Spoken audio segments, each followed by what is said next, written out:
All right, everybody, welcome to another episode of the Up and In Show. We are here at Cards and Culture on the purple couch, but I don't know if you guys can tell, but we have a little different vantage point. Maybe you can't tell on the camera, but we are on the other side of the couch. If you guys are in Baton Rouge, Louisiana, thank you guys for supporting us and our podcast. If you guys haven't subscribed, please do subscribe. It goes a long way. Cards and Culture is here in Perkins Row in Louisiana, collectible shop, so come check us out. But we wouldn't be able to do any of our media side of stuff, my podcast, all the shows that we do here without our special sponsors. So you can kind of see above me over here, St. Rock Vodka, 7-3 Distillery. We're heading down to New Orleans today to show them some love. They are one of our official sponsors, and we wouldn't be able to do what we do without them. And our good friends over at Rejuva Me Medical. If you guys haven't checked them out, hormone replacement therapy, it's absolutely changed my life. And they do a great job of just making you feel like family, welcoming you in. You guys use my name at the door. You guys get $75 off your first blood panel. And that first blood panel just kind of lets you guys know where you guys stand, your hormones, your health levels, all that kind of stuff. And they're going to help you out and get a plan that's right for you, give you energy, make you feel younger again, all that good stuff. So go check them out, Rejuva Me Medical. All right, let's get to it. Connor Gaunt, thank you, man. I appreciate you being here. LSU men's golfer. I know you're a busy man, even though it's finals time right now. You guys got a little downtime, right? Absolutely. But why don't you let our listeners know who you are, what you do, what you're about? Yeah, for sure. Well, like you said, I'm Connor Gaunt. Well, first off, I'm going to say thanks for having me. Yes. It's an honor. I'm Connor Gaunt from Cabot, Arkansas, small town, Arkansas. And I play golf here at LSU, fifth-year senior, and got one more semester, so we're going to give it all we got. And that last semester, let's give you a little love first. Tell me about your award that you just got named to the watch list about. Yeah, so the Haskins Award, which is a pretty big deal. It's kind of like the Heisman for golf. Yeah. And I think there's 20 to 25 people on the list, and Wow. we're blessed to make the list. Yeah. So we're going to keep grinding. Yeah, I know you're extremely humble, dude, and so I wanted to show you a little love on that because Thank you. It's an incredible accomplishment just to even be named in that top 20, 25 in the country, whatever you said. And it's a really special time at LSU right now. So all these LSU athletes that we have rolling through there. Joe and I did a show maybe like 2 or 3 months ago, just kind of naming all these athletes, all these awards that are happening. So for you to be in that mix, I mean, it's absolutely amazing. It's so cool. It's so cool. I couldn't be more honored. Yeah. Well, let's talk about it. Let's talk about your journey a little bit because this show is all about getting up and in the minds of people that are doing great things in the world. And obviously you're there, you're doing it, you're LSU, you're at the top of this watch list and in men's golf and stuff. So talk to me a little bit about how you get started with golf. You know, was it something that you did at a young age, or is this something that happened throughout life? Yeah, for sure. Well, I think my golf journey kind of started pretty early. I was 3 years old, 2 or 3. I'd go out. We had lived on a farm, had a big pasture, and my dad built a green out in the middle of the pasture, and he would take me out there in the stroller, and I'd watch him rip golf balls. No way. And then that's what I'd love. I'd love watching him hit golf balls, and I thought he was the best in the world, you know? Yeah. And so then that quickly turned into me hitting golf balls when I was young. And Dad just really introduced it to me pretty early. But I played everything growing up. I played, baseball, football, basketball, Awesome. golf. And I was a little too small to play the other ones, but golf kind of took over through high school. But that's pretty much where I got started. And then my journey to LSU is kind of cool. I played golf through high school, was pretty good. Yeah. Probably the best junior golfer in the state of Arkansas, and never really got recruited to any big schools. I had played my sophomore year. I was still pretty good. I was getting better, but I committed to a Division II school, and I came and I was like, okay, he made me an offer I couldn't refuse. Great coach, great team, and I was excited. Couldn't be more excited to be committed somewhere. Knew I was going somewhere to play, and so went through high school, got really good, just progressively got really good, and kept playing, had a bunch of D1 offers come in, and my senior year of high school. But something about me is like, I'm kind of a man of my word, so I was going to go to Arkansas Tech my first year, Division II, and I gave that guy my word for 3 years, and I wasn't going to back out on him. So I went and played for him a year, and then COVID happened, and then actually we played a year, and so we actually got invited to LSU's home tournament, and we're the only Division II team there, and I kind of freaking balled out. Yes. And so I kind of knew I could play with these guys, I knew I was good enough to play at a Power 5 school, and COVID happened, and then got the extra year eligibility and entered the portal, and here we are. Here we are, and now you're on the purple couch. That's right. Holy shit, I love that story, man. Yeah. Like, for real. Like, so I want to backtrack. There's so many things that I'm going to unpack from that opening statement, pretty much. I mean, first and foremost, like, good for you. That just man of your word. Like, well, thank you. Yeah, that's absolutely amazing. Especially, in today's world, I feel like there's so many kids and people, your age, and especially at the age that you were, where immediate gratification, satisfaction, all that Right. kind of stuff. It would have been Absolutely. easy to just jump on a D1 thing and been like, yep, I'm a Yeah. D1, all that Right. stuff. So, Right. wow. Talk to me a little bit about your upbringing then. If, you say you're a man of your word, that was instilled in you early. You talked about your father watching, golf balls. Obviously, he was part of your journey. Is that something he instilled in you early? Or Absolutely. Your family? My parents, like, I couldn't, like, they're the main reason why I'm here. Yeah. Them and God, obviously. Yeah. But I think my dad, my parents, my dad and my mom really just, like, grew up. You respect other people and you Yeah. respect yourself. And your most important thing is your word, is what Yeah. they kind of told me. And I wasn't gonna go live off that and then go decommit somewhere. No. But yeah, my parents are amazing. I'm very blessed with Wow. the two parents I got. I love hearing that. I really do. And especially when I feel truly like this is probably almost my 200th episode. So I've had some really good people and talented people that have accomplished a lot sit on this couch. And I guess that's what my whole podcast is about, is understanding where that greatness comes from, Absolutely. So that's awesome to hear. And my family and my parents were a big influence in my life growing up, and I wouldn't be able to be anywhere where I was without them. So Absolutely. I really love hearing that too. Yeah, That's cool. it's a great thing, and I just hope to be half the parent they were. So that's I can't thank them enough. I love that. Talk to me a little bit about the coming to LSU for the tournament. Was it on your mind that you were transferring possibly, or that you would think about entering the portal and that kind of stuff? So yeah, it was always in the back of my head. Yeah. Because I knew I was good enough. Right. You had the opportunities and things. Yeah, if the opportunity ever came. Yeah. I think we actually played in Shreveport. That's where the tournament was. That's where they hosted the tournament. Okay. And I knew, like, I never was an Arkansas fan growing up. I'm from Arkansas. I mean, they praise Arkansas up there, and I never really was an Arkansas fan. So I came down to LSU, like played the tournament, and played really well. Yeah. And I think, and then doors kind of opened when COVID happened. That's I knew cool. I kind of wanted to leave. Yeah. And because my game could only get so good there, and Right. it can get better here. Yeah. And more doors opened, and I think I was between here or LSU, Ole Miss, Arkansas. Oh, and that was my next question of like LSU beat them out. I just go. came down here on a visit, and the team and the coaches were just unbelievable, and I just never met fans that loved like a school so much than LSU fans do. So. It's such a special place. I mean, Yeah. I grew up in New Jersey. I just turned, yeah, I guess I could say that. I turned 34 in September. I came down here when I was 17. So this is my 17th year living in Louisiana. And that's what it is like, I wanted to come down here for the fans, for the sports. And it was like, I stayed because of the people here, because I can do cool stuff with sitting on the couch with you, with people that care, that listen, that watch this stuff, you know? It really is a special place, because that was my next question. I was going to ask, how did you decide to LSU? What was the separation fact? What made you want to be an LSU Tiger? Well, I think kind of answered it though. yeah. Well, to add on to that, I think it's also like the LSU culture. I think everybody's so nice. Yes. Like, it's just like Arkansas. I'm not gonna I feel you. I'm from Jersey, dog.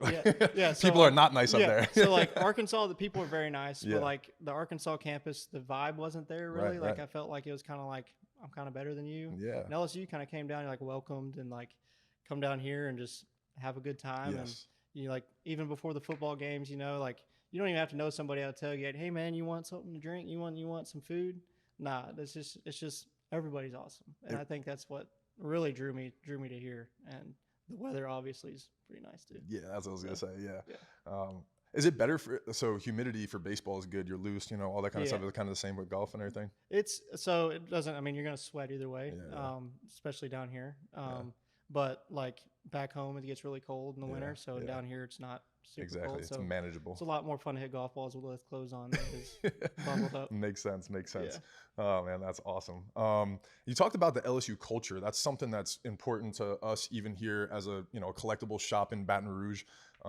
we've been blessed as a collectible shop that we've had all these athletes. Right. I mean, the list goes on, like it really does. Right. And then even Jay, you know, yourself, all these great people, women's basketball and stuff. And I just hired a young girl out of LSU that her sole job is, and we have a show called Valley Vision, and it's all about just embodying LSU sports culture. That's so cool. Because to me, it's like no place other in the world. And when you see these kids transferring here and people coming through the portal and coming here and having success, and you spoke about it yourself, where when you came on campus, they're like, come on, like, we want you to be here. We want greatness. We want you to enjoy this and have this success 100%. with us, and we're going to support you. So LSU is just a special, special place. So talk to me what it's like right now being an athlete there. Like, are you every day just like, I can't believe this is my life? Oh, it's just every day I gotta wake up, pinch myself. Like, I mean, you go to the dining hall and like you see J. Him Daniels in there, and you're like, that dude's about to win the Heisman, you know. And like, I'm eating breakfast with him 2 tables away, and just all the athletes. I mean, seems like LSU's becoming the school. Some other sports winning a natty every year, and so it's pretty cool to be associated with some cool names, and like big baseball fan. So loved watching them last year. And I think some of the baseball team live in the same apartment complex with them, so we hang out a little bit. Very nice. So it's pretty cool to be associated with some pretty cool people. Yeah, it is. And it's like you said, it's like these names just keep popping up. And when Katie told me about you being nominated for the award and everything, I'm like, of course. Like, why wouldn't the LSU have the Heisman winner for golf? Like, that's of course.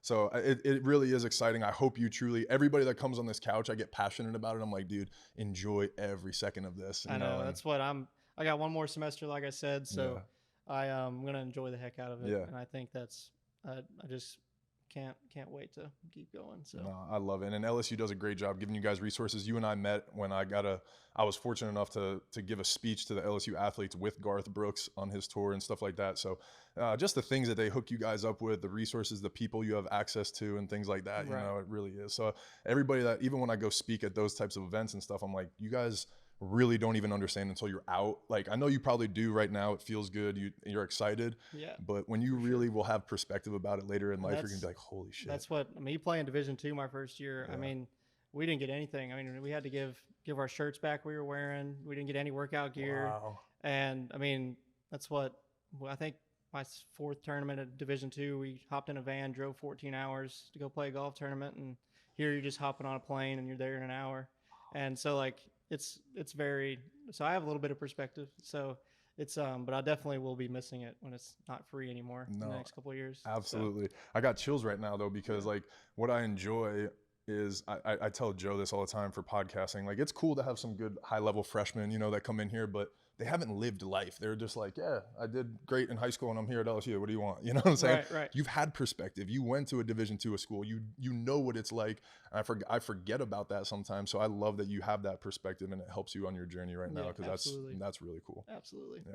All right. So let's talk a little bit about right now. You said you're in your last semester. So explain to me and explain to our listeners kind of how college golf works, right? Obviously, we turn the TV on. We know about the PGA Tour and the live. Right. Actually, I want to talk about that eventually, but we can get into that. Yeah. But talk to us a little bit first about how college golf works. Yeah, it's kind of different. So LSU, we have 11 guys on the team. Okay. So only 5 of us get to play in the event, and so you're really competing against your teammates. And wow.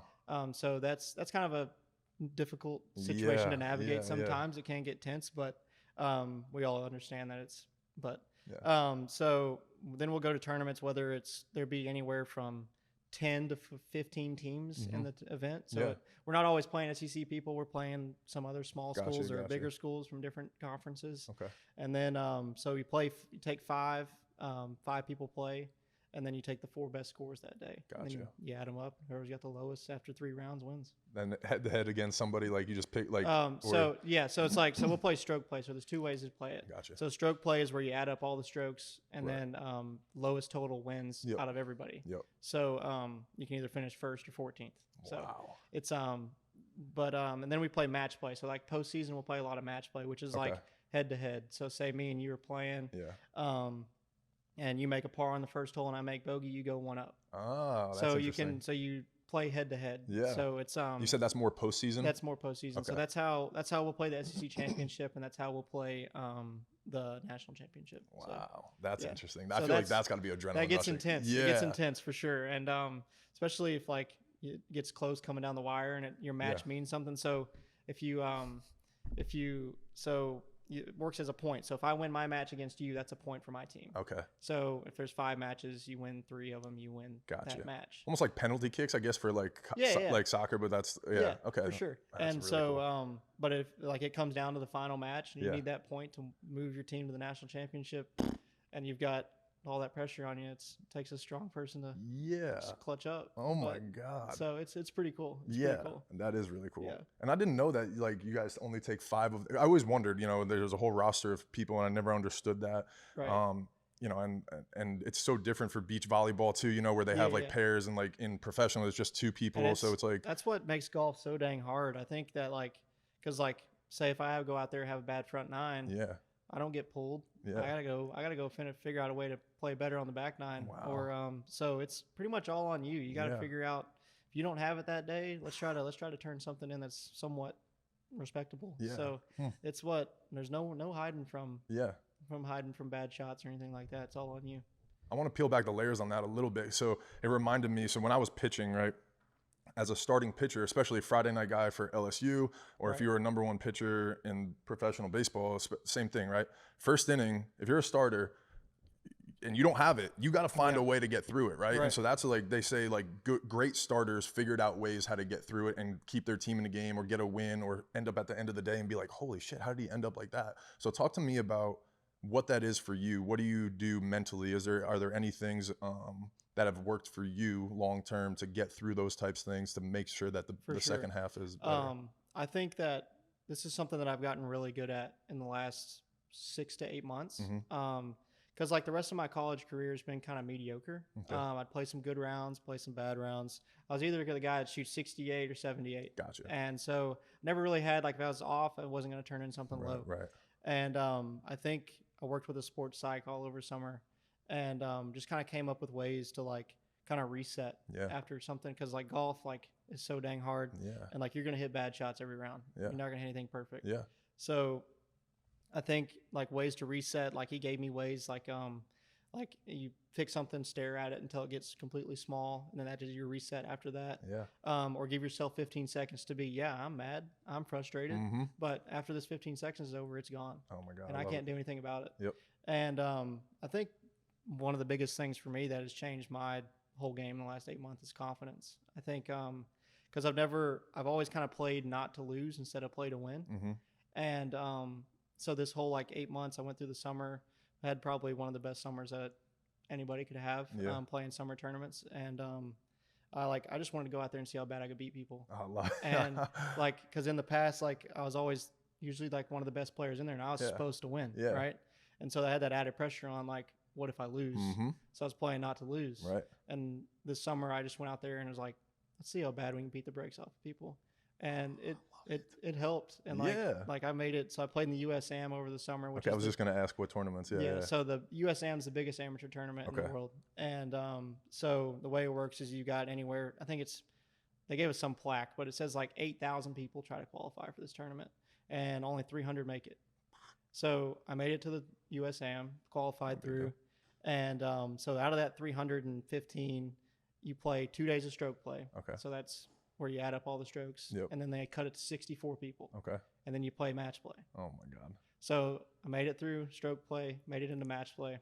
And I was like, all right, that's all I had. I mean, I'm here. Yeah. Let's go see if we can beat some people. Let's go. And so got in the first match, playing some guy from North Carolina, and just beat the brakes off of him. I beat him 6 holes up with 5 to go, and let's go. I was made it into the round of 32. Yeah. And I was like, now let's just have some fun. And so I knew that I had Austin Greaser the second round. He's the number 5 player in the world, and I'm ranked 300th or something, right? Yeah. So I've got nothing to lose. Right. So get on the first tee, I kind of just, hey man, I'm Connor. I hope you play well today. And he said, he's like, hey, I'm Austin. And didn't say anything back. I was looked at my caddy, which is my best friend. I was like, let's go do work. And I beat him. Let's go. And then made it into the round of 16 and got down early and worked my way back. won 4 out of the last 5 holes and extended the match to the last hole and lost on 18. But it was pretty cool because like I wasn't able to do that last year with that different mindset. And like just unreal how mindset can change the whole perspective and your talent, like and bring your talent out. Literally. Because I've never had a problem hitting the golf ball. Right. I just had a problem getting the ball in the hole when it needed to get in the hole. That's And fear of failure. Get rid of it, right? Like you're gonna fail. You 100%. accept the failure. 100%. Yeah. Absolutely, like what your sports psych said, right? Your 15 seconds of like, yeah, I'm angry. Fuck yeah, I'm mad right now. 100%. And that's what like he was like, you've got to find a way because like what would happen is I would like kind of like keep that in and then it would snowball effect it builds and then up. poof, and then meltdown or whatever, or implode. So now like if you'll see me hit a bad shot and I'll give myself 15 seconds to get out whatever I need to get out. And then I'm back to me. I love that. I think one of the things that I've learned in life as I've gotten older was accepting things instead of like blocking them, right? Like you can definitely block things and be like, no, that doesn't bother me. That doesn't bother me. That doesn't bother me, 100%. Right? But like you said, eventually it's going to bother you and it's going to implode. Something's going to happen. Something's going to trigger you, right? So that's what it's like, accepting those things and then being able to move forward from them. And it's also learning like what you can control and not control. I think because like with golf, like we're putting, like the biggest thing for us is putting. And like we're not putting on a perfectly flat surface. Ball's not perfectly round. So the wind's doing something. So you got to control. I can hit the putt where I want to on the speed I want to, and if it doesn't go in and I hit a good putt, there's nothing I can do about it. Wow, there's so many like similarities between pitching and golf right now. Like same thing with me. Like that was one of the biggest things is I would throw a pitch, it would be a strike, and the umpire could call it a ball, right? Or a dude hits the ball, and you're just like, I did everything that I was supposed to do right there, and dude just beat me, like or something, you know. So, and that's where you have to learn how to fail because damn, he beat me, but my job is to throw another pitch right after this and get the next guy out, right? Same thing with you. It's you got to make the next putt because there's another hole coming up. Like 100%. You can't be focusing on that one right before because you're about to just dig yourself a deeper hole. You know what I'm saying? 100%. Wow. 100%. I love that mindset. So cool. Yeah. So cool. Talk to me. The other thing that I was thinking about, since we're on mindset and the mental side of things, right? And again, I'm just trying to relate to what you're saying, and it's crazy how much similarities there are. So when I was playing in the minor leagues, we're all trying to get to the major leagues. It's similar to what you're saying to the top 5 of the 11, right? It's almost like, how do we get to the show? Right. And we're all in the minor leagues. We're on the same team. Right. But if you go up there, that means I'm not, you know? So it's like, it's a weird thing. Talk to me about how you guys manage that. How has that changed in your career? Because obviously I'm sure that's been something you've had to adjust to. For sure. I mean, for my first 3 years here at LSU, I was kind of like an interchangeable, like kind of almost a 6-man. So like when I was playing well, I was in the lineup. When I wasn't playing well, I wasn't in the lineup. And I think with us, we have a great group of guys. We all want the best for LSU. And knowing that, hey, I may not be on this week and I may need to maybe say Drew needs to play instead of me. And like there was a lot of us are like that. And like in the moment, like when we play qualifying, so we'll play, say we're going to Mobile in the first tournament in spring. Maybe we play qualifying for 4 spots. Maybe one person has a lock or one person's got a bye. And say there's four guys qualify or 3 guys qualify and 2 guys tie. And then they have to go playoff for that last spot. And so that's happened a lot. So I mean, it's wild. You're always competing against each other, but like at the end of the day, everybody has a great understanding. Like it's just for the greater good. And like it's just for like LSU. It's not like so. Our guys on our team, like we're very blessed to have, because I'm sure I've heard stories of other teams, like people getting in fights over, and like at the end of the day, man, it's golf. There's bigger problems in the world. There are. And but I think it is hard to manage, especially like when you're that person that gets beat out. Because I've been there. We've all been there. And it does suck. Dude, but you feel like the worst person in the world, and then at the end of the day, if you can put it into perspective, it's way better. And that's what. So I remember we were talking about being in AAA with the Express earlier, right? They're in AAA, and it's funny that you say that. I was that interchangeable guy. Like if I was pitching well, then I'd be in the major leagues. If I wasn't, I was in the minor leagues. If somebody got hurt, I might be the call. Well, there was this guy that was pitching better than me in AAA, and it usually was my spot to go. I had it was the year I got traded from the Red Sox to the Rangers, and I was in AAA, and I'm like looking at I knew that I thought I was going to get called up, right? And they call up another guy. And I was like, I was heartbroken because it was Red Sox. I was going to get to pitch in Fenway against the team that traded me, you know, all this stuff. And I remember going in my manager's office and being like, what the fuck? And he was like, what do you mean, what the fuck?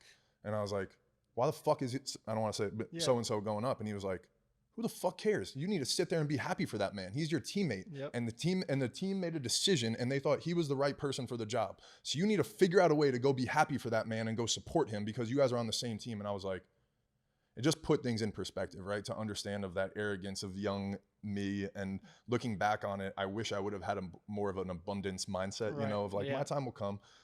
I'm happy for him. This is the right move. And honestly, it was the right move. He was pitching better than me. I've been that same. I've had many conversations with my coach like that. And then it's at the end of the day, they make the call. Exactly. And usually they're seeing things the right way, you know, and that's where I was like, if I really they looked wouldn't myself, be there if they weren't. Exactly. When I was looking myself in the mirror, it was like, that was a front to try to like, be like, this is the right thing to do. Like I have to go defend myself. And it was like, tip your cap. He deserves it. Like, you know what I'm saying? That kind of stuff. Cool.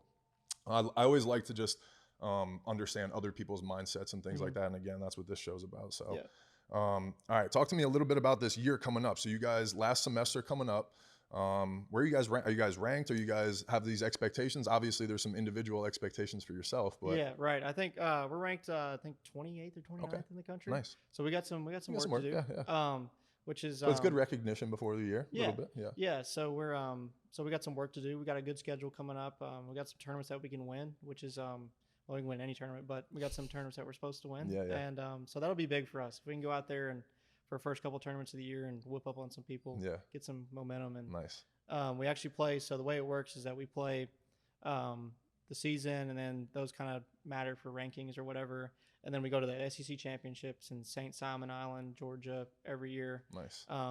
It's a big tournament. And then after that, we go to regionals. So I don't know how many sites there are, but they have how many ever sites. I think 6 sites around the country, and then like 15 teams will go to each. Nice. And then they take the top 3 teams from those regionals to go to nationals. And we got regionals at the crib this year. Ooh, so, in the backyard? Let's go. So we're playing at U Club this year, and that's going to be a big advantage for us. And I think if we can go out there and do what you need to do some home cooking for them. Yeah, let's go. Go and where's nationals? Is it? I think it's in California. Yeah. Ooh, nice. That's awesome.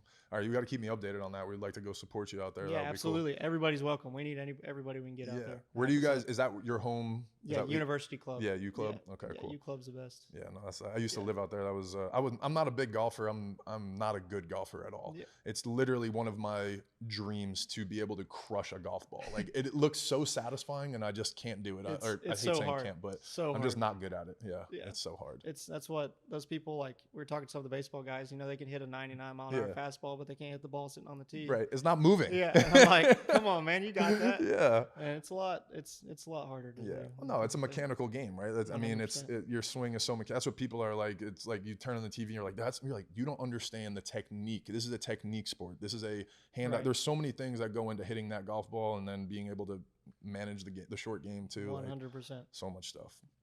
All right, so something to me that stood out was your journey, and even what you said this summer, right?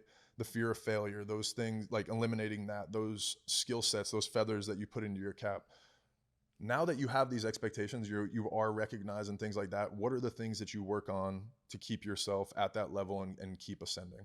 Yeah, and I think that's a great question. And I like something like I've always kind of struggled with is like making sure I live up to the hype. And like that's something like always through junior golf, like I was the best in the tournament or whatever, and like I'm supposed to win, like I said. And I think knowing that like what the new foundation that I've laid for myself over the last 8 months and to keep building off that, and like recognizing that yes, I had those feelings in it and recognizing them and not hiding from them. And I think that's what is huge for me to keep building on. And I think that is like, yes, I'm on the Haskins Awards watch list, but like I can't focus on that every day. Right. I got to keep grinding on what I'm grinding on. Yeah. And I think just carrying over the same, like being a leader on the team now is huge.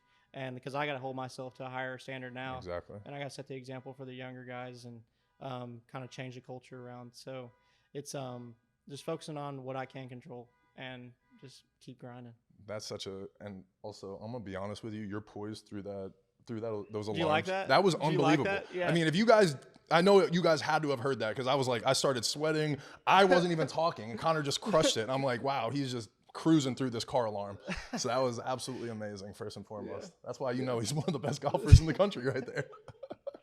Oh, that was great. Yeah. No, but that was one of the things that I struggled with in my career, in all honesty, was the expectations, right? I killed it when I was the underdog, and Right. I enjoyed that. Like you said, it was like number 5 versus number 300 in the world. Like, Right. you're like, I got nothing to lose. Like, Yeah. here we go. Yeah.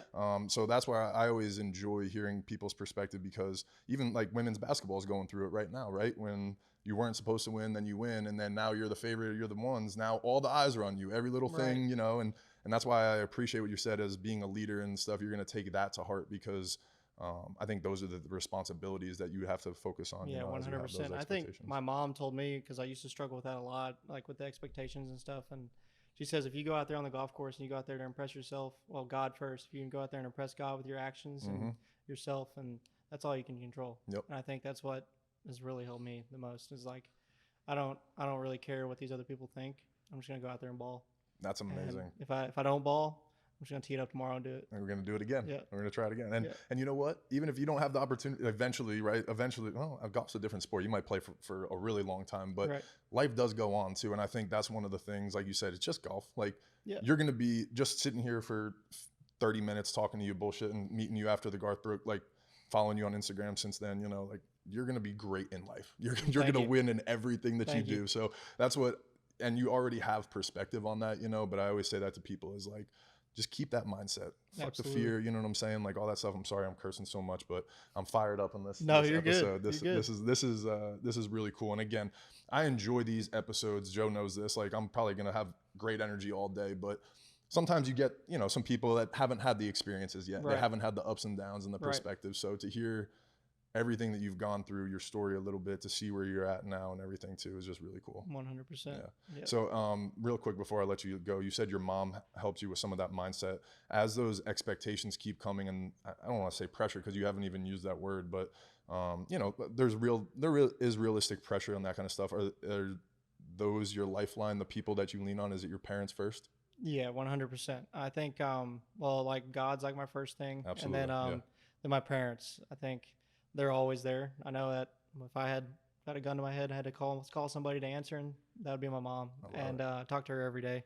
And especially like going in the next chapter, playing professional, she's always going to be there. And I think that's what's going to be huge, and especially traveling around the United States playing golf for a living. Yeah, absolutely. Doesn't sound too bad, but it can be hard sometimes. Shit, But I know everybody that, thinks it's like the most glorious thing in the world, but you're gonna have to grind until you get to what everybody sees on TV. It's going to be a lot of bologna sandwiches for a while. Yeah, absolutely. But it'll be good. But she's definitely going to be there for me, Yeah. and I think that's what's going to keep me going. Yeah. So. I learned to love peanut butter and jelly sandwiches. Those were the greatest. Oh, I crave them all the time. Oh my god, I haven't had a peanut butter and jelly sandwich. Little triple decker PB&J. You ever had one of those? No, tell me what that is. Oh, it's unreal. So like three you take pieces of bread. bread? Yeah, Uh-huh. 3 pieces of bread. Love it. So you go bread, peanut butter, jelly, bread, Oh my god. peanut butter, jelly, bread. Have you ever had toasted peanut butter and jelly? Yes. Oh my god. I think I've had it every way. Yeah. It's unreal. I love it. It's true. But yeah, no, some of the minor league snacks were some of the best though too. Oh, So yeah. Yeah. How does I know I keep saying before I let you go, but I'm diving in on this conversation. Nah, I'm here. Talk to me about professional golf, that next level. How does that work? Because in baseball, right, there was a draft, there's NFL draft. Yeah. How does it work for you guys? Because So it's a tour, right? it works a lot. We don't have a draft, obviously, Right. but like it works a lot like the minor league system does. Okay. So we I'm going to turn professional at the end of this year. And play some professional tournaments. So basically, the way I turn professional is I sign up for a pro tournament. Yep. And now I can take money. Gotcha. And That's like it. as an AM, I can't play for money. Gotcha. And so I can sign up for. So I'll start on what they call the mini tours, which is going to be like your single A, and we're going to start there, and that's when you play. Winner makes $30,000 if they win. Nice. Which golf is different because like I'm an independent contractor. I pay my own utility. I pay my own travel expenses, all that stuff, hotel rooms. And if I don't make the cut, which is the cut is where you play 4 rounds, they cut it after 2, top 40% play the weekend. If I don't make the cut, I don't make any money. So and I'm you're out. just out of pocket. I'm for out everything. of pocket for everything. Yep. So it's gonna be a whole different kind of pressure. Yeah. But so I'll start on the mini tours and try to make my way up, and then I'll do Q school. So Q school is so you have the mini tours, the Corn Ferry Tour, and then the PGA Tour. Okay. PGA Tour and I guess Live now, but Yeah. Live too. But so those are that's the highest MLB, and then AAA would be the Corn Ferry. So I'll do the qualifying school for the Corn Ferry Tour next year, and got to go through 3 different stages there. Gotcha. And wow, we're gonna you have a journey. Got a journey. Yeah, so it'll be a grind. I'm excited. Yeah, that's part of it. Yeah, I've done really well in amateur golf. And it's kind of like playing like Call of Duty, I guess. Prestige, and go up and start all over again. Yeah, start all over again. So it's you gotta level up, get those better guns. That's right. I get it. That's right. So we're gonna get after it. That's awesome. All right, and anybody listening to the podcast, right? And correct me if I'm wrong, I might be ignorant here, but sponsors help, right, along the way. 100%. Anybody that you could partner with, and guys getting in early and being there with him along his journey is going to help, right? I do a podcast with Kristen and Taryn. They used to play beach volleyball at LSU, and now they're playing professionally, and they're about to be in the Olympics, and that's what they're doing is just, going through, but they're going to different countries. It's all on their own dime and everything, and it looks great like on the phone, but she's like, yeah, we just bought a $3,000 flight. So if somebody, it's just, but that's real. So you got to go to the tournaments and win to win some money and stuff, 100%. But sponsors and things like that, right? Sponsors are huge. And I think that, like the more the better, obviously. But golf is expensive, and the golf part's probably the least expensive thing about it. Right. And travel is expensive and all that stuff. Yeah, and the places you guys go. I know that's what we at LSU were very blessed to hop on a PJ and go somewhere. And exactly. Now I'm going to be driving 8 hours. Go play for a pair of socks. That's good. That's literally, that's what I tell all the LSU guys. I'm like, you guys better enjoy this shit because the minor leagues are about to slap you in the face. That's what they asked me if I was coming back for my 5th year, and I was like, I'm delaying paying taxes as long as I can. Exactly. Yeah. So. And shit, I don't know. So how does the NIL work for you and any partnerships and things like that? Yeah. So like I have some, like I work with Ping, which is a club manufacturer. Yep. They've been really good, best in the business. That's awesome. They make some good stuff. And FootJoy helps me out a lot. Their clothing brand, shoe brand, and so they give me some merchandise and stuff like that. But not any money yet. So that's good. Well, maybe you build on those partnerships right now, and then when you turn pro, those are the relationships that you develop going forward. Yeah, absolutely. All right, quick take on Live PGA. What's your thoughts? I think it's pretty cool because like I said, independent contractors, and you're gonna pay me up front for playing. And I'm guaranteed money because like PGA Tour player, you're not guaranteed to make any money. Right. So that's what I tell everybody. If they offered me a plane ticket over there, hell yeah, I'm playing. Yeah. That's something people are up in arms about it. Because there's no cut, so like they're getting paid regardless. Right. And like at the end of the day, it's not all about the money, but like it's about the money. Yeah. So and you only have a finite amount of time to make money too. So if somebody's throwing it in front of you, it's about money, and like you have an opportunity to set your family up, your life up. That's what the best competition is probably on the PGA Tour though. Okay. So if I had a chance to play the PGA Tour, I'd go see where I stack up and try to be the #1 player in the world. Let's go, baby. Yep. We got it on camera here. I love it. Now I say that all the time. I've had some really great people on this podcast, and I was like, it's gonna be fun to look back on this 2, 3, 5, 8 years from now and stuff, and see how 100%. You guys have grown. Skeens, crew, like all these guys and everything. It's absolutely amazing. I'm blessed to be around you guys. So I thank you for your time. Well, thank you so much for having me. Yeah, this was amazing. If you want to leave anybody with anywhere that they can follow you or anything like that, or anything you want to shout out before you leave, make sure you let them know. Yeah, just follow me on Instagram, Connor.Gaunt. There we go. That's it. We'll put it all in the show notes. But Connor, thank you so much, dude. This was amazing. Perfect. Best of luck the rest of the way, and hopefully we're talking about you winning an award at the end of the season. Well, thank you so much. Yeah, absolutely.